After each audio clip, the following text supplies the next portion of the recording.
سلامونه او احترامات ملګرو شاوخوا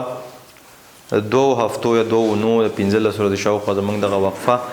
د پښتو د زده کړې په کلاس یا ټولګي کې راغله د لپاره بخښنه کارونه لږ زیات شوي دي لږ سفر هم پکې و د هغې له ورځې دغه وقفه راغله او کوشش وکړو چې دغه لړۍ دوامداره وساتو ستاسو مرسته هم ده ملګرو ټلیفونونه هم کړي په فیسبوک او په ټویټر باندې بیا دغه پیغامونه هم راغلي دي چې ولې دغه لړۍ ودرېدله خو دا به ودرېږي نه وړاندې به ځو نن موږ څنګه په اخري ویډیو کې ویلي وو چې کوم خصوصي یا ځانګړي توري د پښتو موږ په هغې کې ذکر کړی و د څومره هم ځانګړي توري دي د هغې استعمال دی د هغې باره کې نو ملګرو دا یو تجویز پیش کړی و یا یو پوښتنه هم وه چې په یاګانو باندې یو کلاس بل هم وشي ځکه چې ټول نه لوی مشکل په پښتو کې د ځانګړو تورو نه پس یا تقریبا یو شانتي د هغه د یاګانو دی نو نن دغه د ویډیو مقصد هغه صرف او صرف په یاګانو باندې خبرې دي له دې وروستو کوشش کوو چې مختلف موضوعات بیا راواخلو او ورسره بیا څه نه څه په هغه املا باندې هم خبره وکړو چې زموږ دې طرف ته لیکلی کېږي او بیا نور هغه طرف ته لیکلی کېږي لږ فرق پکې شته دغه فرق ولې دی دې تر څنګ موږ به کوشش دا هم کوو چې څه کتابونه هم راوالو په کتابونو باندې خبرې وکړو د نثر وي او که هغه د شعر وي او دې تر څنګ کوشش په بیا دې نه پس چې بل کوم مرحله ده نو هغه به دا وي چې موږ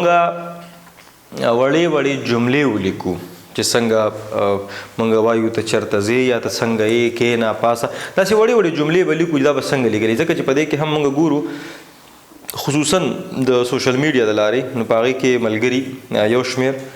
تېروتنې کوي یا غلطۍ کوي نن صرف په یاګانو باندې خبره کوو نو څنګه چې موږ دې نه وړاندې هم یو کلاس په یاګانو باندې کړی دی خو نن یو وارې بیا دغه یاګانو طرف ته ځو اکثر ملګري دا ګیله هم کوي چې ته په سور مارکر باندې لیکل کې نو ښکاري نه نن همدغه مشکل دی سور دی مارکر کوشش کوو چې غټ لیکل وکړو بیا به تور مارکر راوړو خو چونکې اوس شته دی نه نو لومبی یې چې موږ سره دا هغه معروفه یې ده دا زه اکثر ملګرو ته وایم چې تاسو چې کوم ملګري اردو چا ویلي نو په هغې کې یوه یې ده ساده یې ای اواز چې کوم دی هغه همدا یې ده په پښتو کې چې څنګ په څنګ دوه ټکي دي او دا عموما کومه فارموله نه ده خو دا د جمع مذکر لپاره پکارېږي خو تاسو د جمع مذکر نه ورته که سوچو کې نو د ای اواز دا 13 اواز چې کوم دی هغه چې چېرته هم راځي که هغه په مینس کې راځي که هغه د جملې په اخره کې راځي نو د هغې لپاره به دا یې استعمالیږي لکه د مثال په توګه سړي که تاسو د سړي د اواز ته وګورئ ای سړي نو دا همدغه یې به استعمالیږي همدغه شان که یو بل جو ټکی موږ ولیکو سپرلی نو دلتم دا استعمالیږي همدا شان که دا یې په مینس کې راځي نو دا به هم دغه شان څنګ په څنګ لیکلی کېږي لکه د مثال په توګه هیره دا به داسې لیکلی کېږي یعنی ځینې ملګري بیا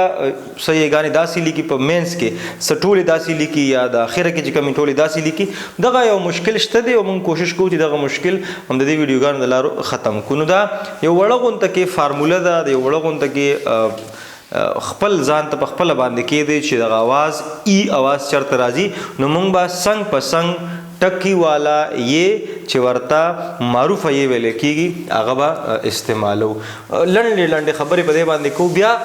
بله یې چې کومه راځي نو هغه مخصوصه یې ده مخصوصه یې دی کې چې کوم معروفه و نو په هغې کې څنګ په څنګ ټکي دي او چې کومه مخصوصه یې ده نو د هغې لاندې باندې ټکي دي یعنې دا یې چې کومه ده څنګه چې موږ دې بل کې یو فارموله وړه غونته کې تر څه حده پورې دغه یو فارموله شته دی چې د جمع مذکر دپاره پکارېږي نو دا د جمع مؤنث لپاره پکارېږي او د ای نه پس چې کوم یو بل نرم اواز دی ای دا اصل کې هغه یې ده لکه د مثال په زه به تاسو له مثال درکمه که موږ ولیکو ښځې نو دلته به دا یې استعمالیږي همدا شان موږ لیکو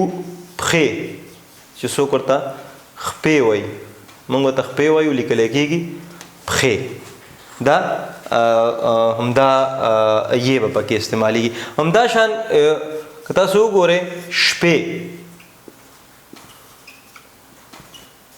دا ډیر آسان یو فارموله ده چې کوم نرمه یې ده په اخره کې راځي نو دا یا په مینس کې راځي نو د الته به دا مونږه داسې لاندې باندې ټکو والا یې استعمالو په مینس کې صرف یو مثال ورکو لکه مونږ وایو هیره په هیره مې دا کار وکړو نو دلته به هم دا یې استعمالیږي لاندې باندې ټکو والا زمونږ ډېر ملګري دا هم یو تېروتنه کوي چې په مینس کې که کوم هر څنګه یې وي نو هغوی یا څنګ په څنګه چې یا هسې د خپل خواهش مطابق یا د خپل ځان نه داسې یې اچوي نو دا هسې نه اچولی کېږي بلکې په دې کې دغه یو اصول شته دی چې معروفه یې په اوله کې مینس کې راځي او که په آخره کې راځي نو هلته به څنګ په څنګ ټکي وي او چې کله په مینس کې دا مخصوصه یې اواز راځي نو که هغه په مینس کې وي او که په آخره کې وي لاندې باندې ټکي به وي همداراز چې ورپسې بله کومه یې ده نو هغه د امریه یې ده یا د فعل یې ده چې د پاسه پې حمزه دی د دې اواز تر ډیره حده د الف او د ی ای چې کوم اواز دی نو دا هغه اواز دی خو دلته به دا دو مقصدونو لپاره پکاریږي یو مقصد دی چې هلته فعل وي سکار شوی وي او په اخره کې وي بله چې کله دلته امر وي یا حکم وي نو او په اخره کې د ای اواز راځي نو دلته به مونږه دا یې استعمالو زمونږ ځینې ملګري یو تېروتنه دا کوي چې هغوی یوسفزۍ لیکي نو هغوی دا یې کاري حالانکې دا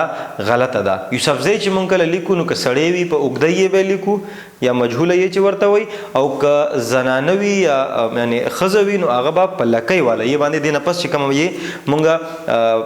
به وایو نو هغه به لیکو نو دغه یو تېروتنه عموما مونږه کوو د دې لپاره مثال مونږ ورکوو چې پاسئ که پاسئ کې تاسو وګورئ نو فعل هم پکې دی او امر هم پکې دی چې پاسئ امر تا تاسو کې پاسئ بیا پاسېدل یو کار هم دی همدغه شان چای وسخئ چې مونږ ورته وایو چای وسکئ دلته به هم امریه یا د فعل یې استعمالیږي همدغه شان مونږ یو بل ټکی لیکو ستړي مشئ په ستړي مشئ کې فعل دی راتلل دي چاته یو هرکلی چې کله مونږ وایو نو هلته به هم دا یې استعمالیږي یعنې چېرته چې امر راځي فعل راځي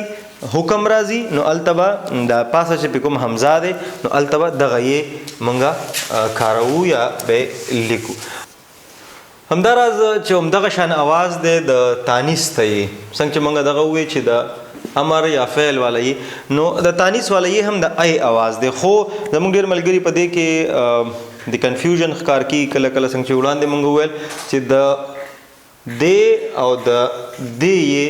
استعمال تقریبا یو شان دی خو دغه چونکې د فعل د امر یې ده او دا د تانیث یې ده تانیث یې څنګه لکه که تاسو وګورئ جینۍ لولکۍ سپوږمۍ دغه سپوږمۍ هم ځینې ملګري بیا په حمزه والا یې باندې لیکي نو دا فرق پکار ده چې موږ وپېژنو چې دغه د حمزه والا یې څه استعمال دی ورسره بیا د لکۍ والا یې یا د تانیث یې څه استعمال دی همداراز اخري یې چې کومه ده نو هغه اوږده یې یا چې ورته مجهوله یې ویلی کېږي د هغه ده دغه د یې متعلق لږ غونډه کې وضاحت دا هم ضروري دی چې دا په دوه طریقو باندې استعمالیږي یو په دې شکل کې یو په دې شکل کې ساده یې چې هېڅ ټکې ورته نشته نه پې د پاسه څه شته نه پې لاندې کوم ټکې مکې شته دا هم دقه یې ده خو چونکې افغانستان کې ملګري یا د جنوبي پښتونخوا بلوچستان ملګري دا یې استعمالوي نو که چېرته دا یې استعمالیږي چې ټکې ورته نشته دی نو دې مطلب به اوږده یې وي د دې لپاره هم یو فارموله ده چې واحد مذکر عموما په اخره کې راځي نو هلته دا یې استعمالیږي لکه مثال به زه تاسو له درکړم سړی که افغانستان کې دا لیکلی کېږي نو دا به داسې لیکلی کېږي سړی یا سپرلی یا لیونی یو شمېر ټکي نور کېدی شي او دغسې که تاسو د دې نه جمله جوړوئ نو هغې کې به هم دا یې استعمالیږي لکه زه تاسو ته یو جمله ولیکم چې سړی راغلی دی سپرلی تیر شوی دی دلته په ټولو کې دا اوږده یې استعمالیږي دغه د اوږده یې استعمال او ورسره بیا چونکې دا واحد مذکر د یو دپاره او مجهوله یې ده په اخره کې راځي نو دا په منځ کې هم راتلی شي په منځ کې بیا چونکې موږ په د باړګلۍ د فیصلو مطابق موږ ویلو که دا په منځ کې راځي نو بیا به هم دغه شان لیکلی کېږي لکه څنګه چې مخصوصه یې لیکلی کېږي دغه کوشش مو صرف دې لپاره کوو چې دغه یاګانې ملګرو بیا غوښتنه کوله چې په یاګانو باندې یو بله ویډیو هم وشي چې کم کنفیوژن دی یا کم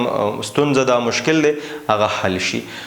نو نن دغه ویډیو پای ته رسو خو د دې وړاندې چې موږ دغه ویډیو ختمه کړو یو تجویز زما خپله ذهن ته راغلی دی چې یو څو کتابونه مو خوښ کړي چې په هغې باندې هم خبره وکړو د شعر کتابونه هم دي د نثر هم دي په هغې باندې په راروانو ویډیوګانو کې خبره کوو او ورسره به بیا د املا په فرق باندې هم خبره کوو ځکه تاسو به کتلي وي چې د افغانستان کوم چاپ کتابونه دي نو هغې کې املا یو شانتې ده جنوبي پښتونخوا کې هغه هم یو شانتې ده بیا دې خوا پښتونخوا کې چې کوم چاپ کېږي نو په هغې کې املا لږه غوندې بدله ده خلک کله کله فرق نشي کولی چې دا ولې دي په دې باندې به خبره کوو چې دا ولې دي دغه اختلاف ولې دی دا علمي اختلاف دی که نه د انا مسله ده په دې باندې به هم خبره کوو کوشش کوو چې موږ ویلي ومو چې ملګرو سره هم پرې خبرې وکړو پوهانو سره پرې خپل سینیر د خپل استادانو سره پرې هم خبرې وکړو دغه کوشش به هم کوو او دغه د کتابونو باندې د بحث سلسله هم کوشش کوو چې شروع کړو او دې تر څنګ ټول نه زیات کوم مهمه خبره ده کوشش به دا کوو چې د ویډیوګانو کومه سلسله ده د همدغه شان روانه وساتو ستاسو په مرسته باندې او ستاسو لخوا تجویزونو وړاندیزونو مشورو ته به سترګې په لار یو چې چېرته هم یې ښاد آباد او خوشحاله اوسیږئ مننه